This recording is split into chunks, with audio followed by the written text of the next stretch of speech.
ଯେଉଁମାନେ ଖ୍ରୀଷ୍ଟ ଯୀଶୁଙ୍କଠାରେ ଅଛନ୍ତି ସେମାନଙ୍କ ପ୍ରତି ବର୍ତ୍ତମାନ କୌଣସି ଦଣ୍ଡାଜ୍ଞା ନାହିଁ, କାରଣ ଜୀବନଦାୟକ ଆତ୍ମା ଖ୍ରୀଷ୍ଟ ଯୀଶୁଙ୍କ ସହ ଭାଗିଦାରେ ତୁମ୍ଭକୁ ପାପ ଓ ମୃତ୍ୟୁଦାୟକ ବ୍ୟବସ୍ଥାରୁ ମୁକ୍ତ କରିଅଛି।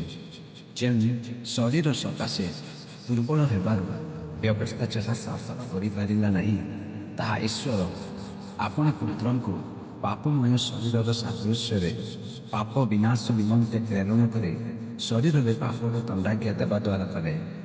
ଯେପରି ଆମ୍ଭେମାନେ ଶାରୀରିକ ଭାବାନୁସାରେ ଆଚରଣ ନ କରି ଆତ୍ମିକ ଭାବାନୁସାରେ ଆଚରଣ କରିଥାଉ, ଆମ୍ଭମାନଙ୍କଠାରେ ବ୍ୟବସ୍ଥାର ଧର୍ମବିଧି ସଫଳ ହୁଏ।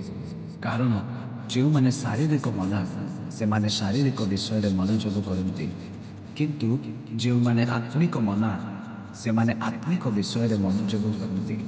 କାରଣ ଶାରୀରିକ ମନ ମୃତ୍ୟୁଜନକ, କିନ୍ତୁ ଆତ୍ମିକ ମନ ଜୀବନ ଓ ଶାନ୍ତିଦାୟକ।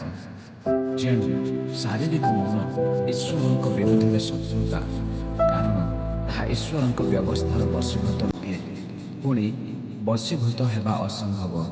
ଯେଉଁମାନେ ଶରୀରର ବଶରେ ଅଛନ୍ତି ସେମାନେ ଈଶ୍ୱରଙ୍କର ସନ୍ତୋଷ ପାତ୍ର ହୋଇପାରନ୍ତି ନାହିଁ। କିନ୍ତୁ ଈଶ୍ୱରଙ୍କ ଆତ୍ମା ଯଦି ତୁମ୍ଭମାନଙ୍କଠାରେ ବାସ କରନ୍ତି, ତାହାହେଲେ ତୁମ୍ଭେମାନେ ଶରୀରର ବଶରେ ନାହଁ, ମାତ୍ର ଆତ୍ମାଙ୍କ ବଶରେ ଅଛ। ଯଦି କେହି ଖ୍ରୀଷ୍ଟଙ୍କ ଆତ୍ମା ପାଇ ନଥାଏ, ତେବେ ସେ ତାହାଙ୍କର ନୁହେଁ। କିନ୍ତୁ ଯଦି ଖ୍ରୀଷ୍ଟ ତୁମ୍ଭମାନଙ୍କଠାରେ ଥାଆନ୍ତି, ତାହାହେଲେ ଶରୀର ପାପ ହେତୁ ମୃତ୍ୟୁ ଅଟେ, ମାତ୍ର ଆତ୍ମା ଧାର୍ମିକତା ହେତୁ ଜୀବିତ ଅଟେ। ଆଉ ଯେ ମୃତମାନଙ୍କ ମଧ୍ୟରୁ ଯୀଶୁଙ୍କୁ ଉଠାଇଲେ, ତାହାଙ୍କର ଆତ୍ମା ଯଦି ତୁମ୍ଭମାନଙ୍କଠାରେ ବାସ କରନ୍ତି, ତେବେ ଯେ ମୃତମାନଙ୍କ ମଧ୍ୟରୁ ଖ୍ରୀଷ୍ଟ ଯୀଶୁଙ୍କୁ ଉଠାଇଲେ, ସେ ତୁମ୍ଭମାନଙ୍କଠାରେ ବାସ କରୁଥିବା ଆପଣ ଆତ୍ମାଙ୍କ ଦ୍ୱାରା ତୁମ୍ଭମାନଙ୍କ ମର୍ତ୍ତ୍ୟ ଶରୀରକୁ ମଧ୍ୟ ଜୀବିତ କରିବେ। ଆମେନ୍।